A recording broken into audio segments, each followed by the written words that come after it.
ایک شخص پوچھتا ہے کہ کیا کوئی آپ سے بھی زیادہ علم والا ہے؟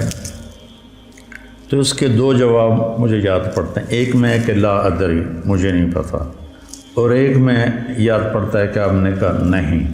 دونوں میں سے جو بھی بات ہے اللہ کو پسند نہیں آئی اتنے بڑے رسول کی زبان سے. اور یہاں موسیٰ علیہ السلام کا جواب پسند نہیں آیا کہ موسیٰ، ایک میرا بندہ ہے جس کے پاس وہ علم ہے جو تیرے پاس نہیں ہے. تو موسیٰ علیہ السلام نے کہا چلو ٹھیک ہے، ہوگا کوئی، میرے اوپر تو تورات اتر چکی ہے، میں صاحب شریعت رسول ہوں، مجھے کیا ضرورت. یہ علم کی طلب ایسی چیز ہے کہ یا اللہ وہ کہاں ہے، میں نے اس سے وہ سیکھنا ہے. اب مقام موسیٰ دیکھو، موسیٰ رسول، ہارون نبی، یوشع نبی، یوں گھرے ہوئے ہیں نبوت میں، اور پھر کہہ رہا میں نے اس آدمی سے ملنا ہے.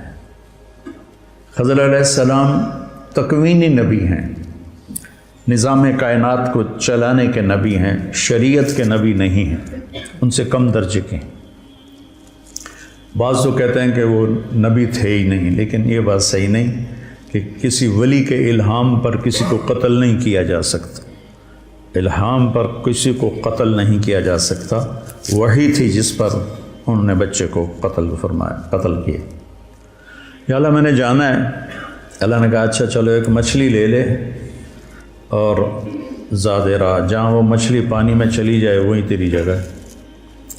تو موسیٰ علیہ السلام کہتے ہیں لا ابرح حتی ابلغ مجمع البحرین او امضی حقوبا. اس سے پتہ چلا کہ علم کے حاصل کرنے کی کوئی مدت نہیں ہے. حقوبہ کا مطلب ہے ساری زندگی. حقب 80 سال کو کہتے ہیں، حقوبہ کئی 80 سال. تو مطلب یہ تھا کہ ساری زندگی مجھے چلنا پڑا، اور میں اپنے قوم کی طرف پلٹ کے نہ بھی گیا تو مجھے پرواہ نہیں، لیکن میں نے اس صاحب علم کے پاس پہنچنا ہے. تو اللہ نے کہا تھا کہ وہاں جہاں مچھلی چلی جائے نا پانی میں، وہاں تیرا راستہ ہے. جب وہاں پہنچے تو آنکھ لگ گئی اور یوشع جاگ رہے تھے.